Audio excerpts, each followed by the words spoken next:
आप लोग कक्षा 8 में हैं और आप लोगों को सामाजिक विज्ञान में यानी कि अपनी कक्षा में सामाजिक विज्ञान के तहत आने वाले इतिहास, नागरिक शास्त्र और भूगोल में से भूगोल में एक अध्याय पढ़ना है, जो है अध्याय संख्या 6 पारस प्रकाशन पुस्तक के अनुसार और पीएसबीआई के पाठ्यक्रम के अनुसार इंडस्ट्रीज।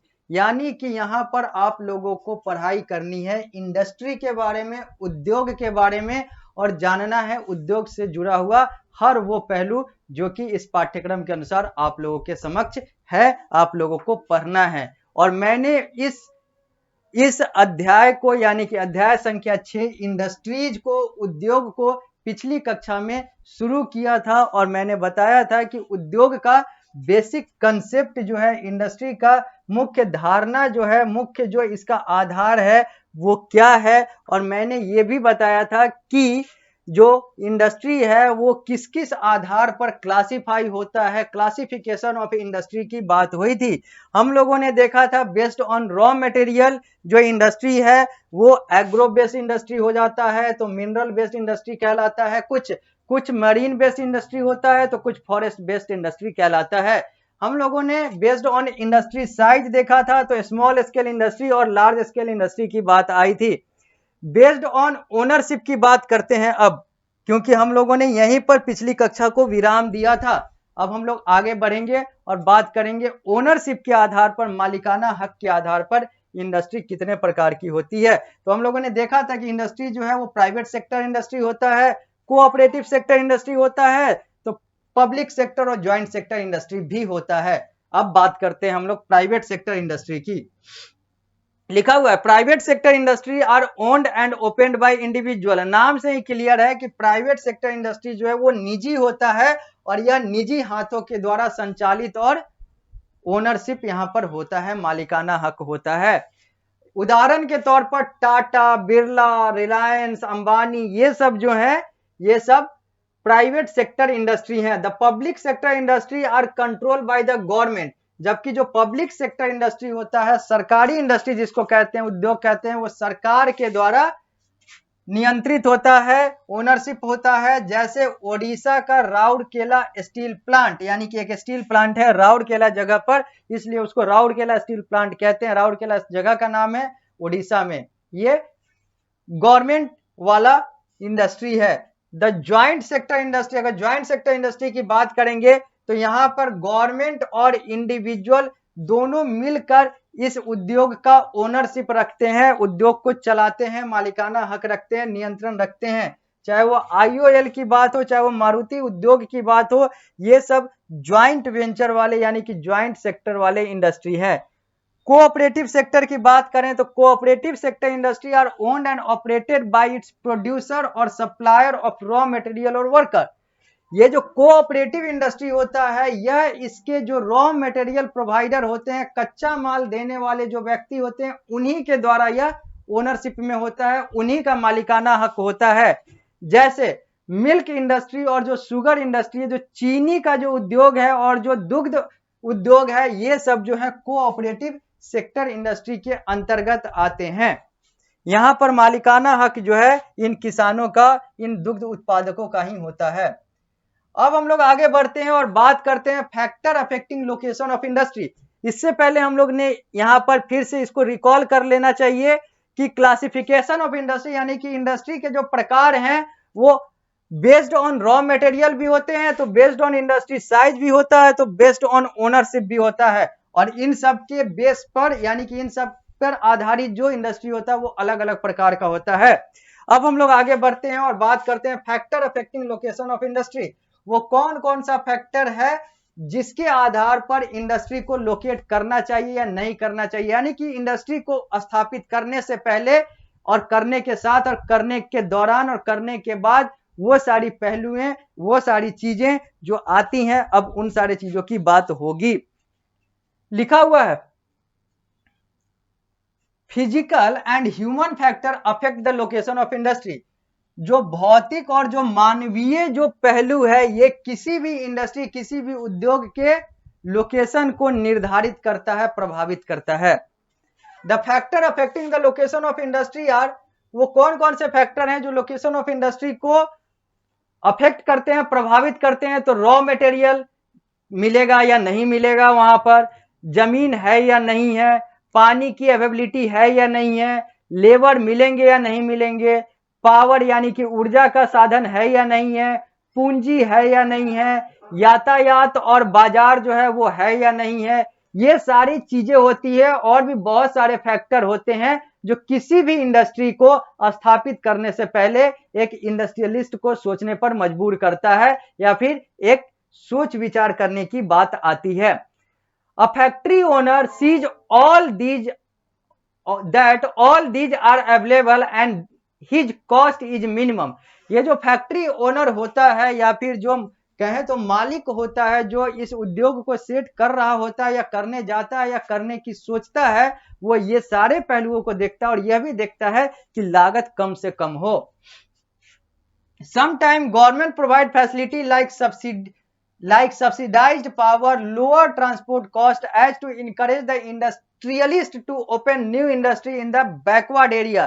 बहुत बार यह भी देखा गया है या कुछ बार यह भी देखा गया है कि जो सरकार है वो भी छूट देती है इंडस्ट्रियलिस्ट को, व्यापारियों को सब्सिडी देती है, छूट देती है बिजली में या फिर और भी अलग अलग ऊर्जा के स्रोत में, ट्रांसपोर्टेशन कॉस्ट में भी छूट दी जाती है, यातायात में भी छूट दिया जाता है, ताकि जो ये व्यापारी हैं, जो ये उद्योग कर्मी हैं, ये जो इंडस्ट्रियलिस्ट हैं, ये अलग अलग क्षेत्रों में वैसे वैसे क्षेत्रों में अपना जाकर बिजनेस एस्टेब्लिश करे जहां पर लोग जो हैं गरीब हैं, यानी कि शहर के दूर दराज के एरिया में, देश के दूर दराज के क्षेत्र में, गांव में और ऐसे ऐसे जगहों पर जहां पर रोजगार के साधन बने, वैसे जगहों के लिए प्रोत्साहन मिलता है सरकार के द्वारा उद्योग कर्मियों को छूट देकर या फिर अलग अलग प्रावधान से सिक्योरिटी वगैरह देकर।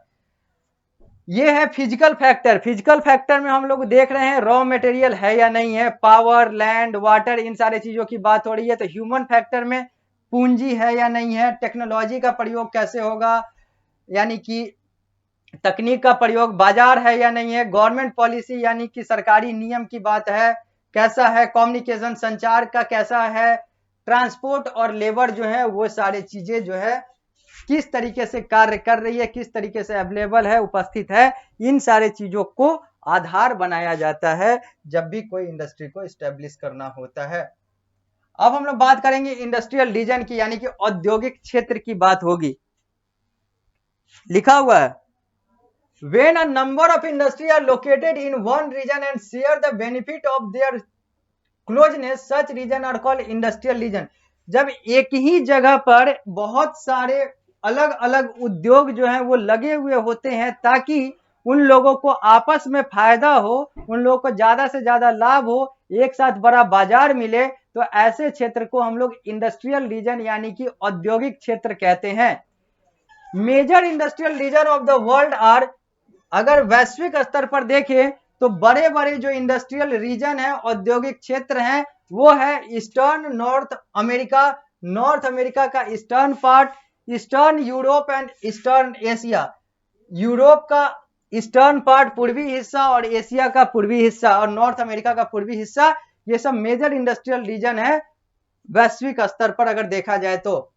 Major industrial region are located in temperate zone, जो इंडस्ट्रियल रीजन, जो मुख्य इंडस्ट्रियल रीजन क्षेत्र जो है वो टेम्परेट यानी कि ठीक ठाक वाले मौसम वाले क्षेत्र में लगते हैं, लगाए जाते हैं, स्थापित किए जाते हैं। ज्यादा ना बारिश हो, ज्यादा ना ठंड हो, ज्यादा ना गर्मी हो, ये सब होगा तो इंडस्ट्रियलिस्ट और इंडस्ट्री जो है वो तबाह होगा, परेशान होगा। They are located near the sea port, ये सब जो है ये समुद्री पोर्ट के यानी कि समुद्र के किनारे जो है, समुद्री बंदरगाह के पास लगे हुए होते हैं, ताकि इन लोगों को बहुत सारी चीजें ट्रांसपोर्ट से लेकर अलग अलग पानी और बहुत सारी चीजें जो है आसानी से मिल जाती है।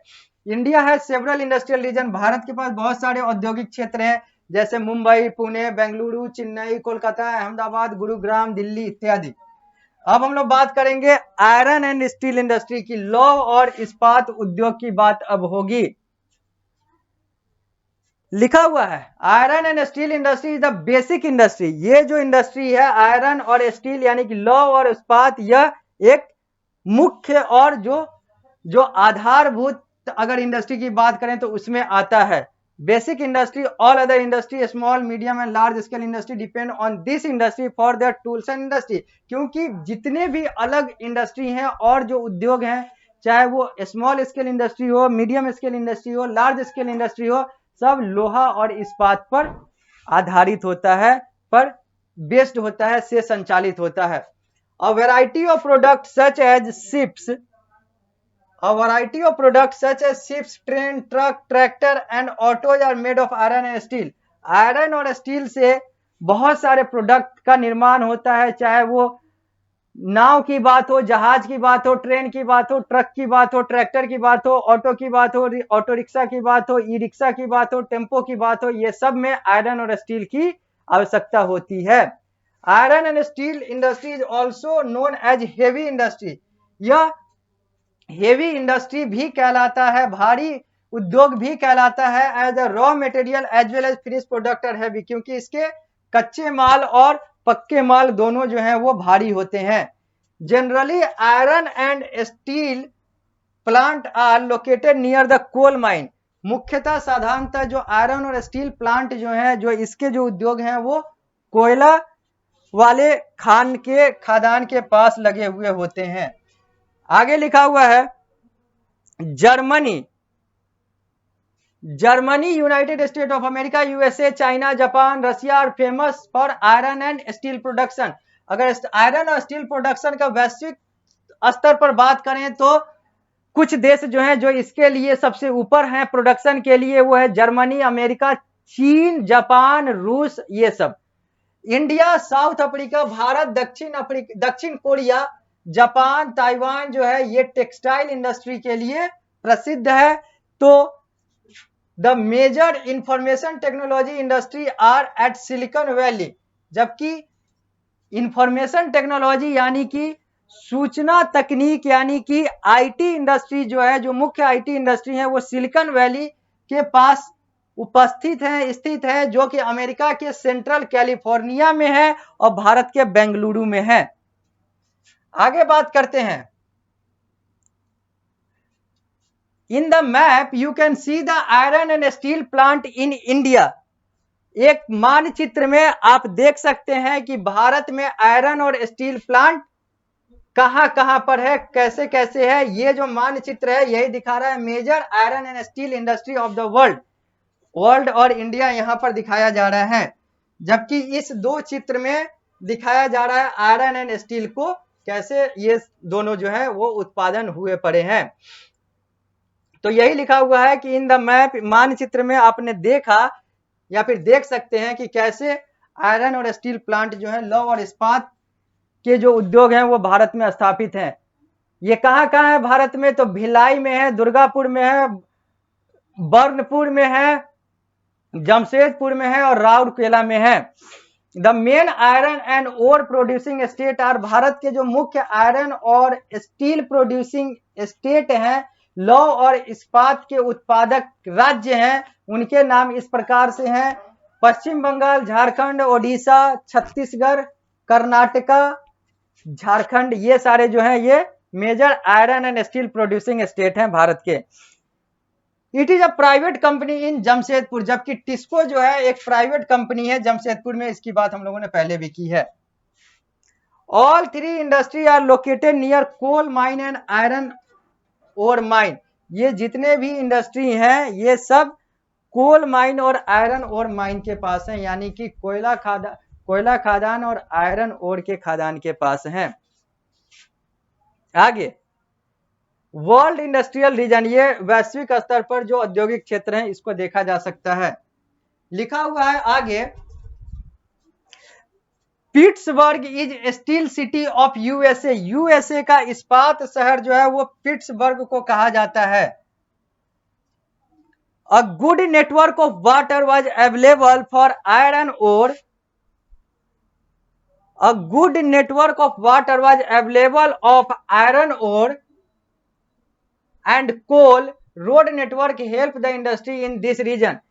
चाहे हम बात करें, अगर पिट्सबर्ग की बात करें तो ये स्टील सिटी ऑफ यूएसए इसलिए कहलाता है क्योंकि यहाँ पर प्रोडक्शन जो है स्टील का बहुत अच्छा होता है। और उसका कारण क्या है, तो यहाँ पर पानी से लेकर आयरन ओर और जो ट्रांसपोर्ट है, ये सब की सुविधा जो है वो बहुत बेहतर तरीके का है। इसलिए यहाँ पर प्रोडक्शन पैदावार जो है इस्पात का, स्टील का जो है वो बहुत बड़े स्तर पर होता है।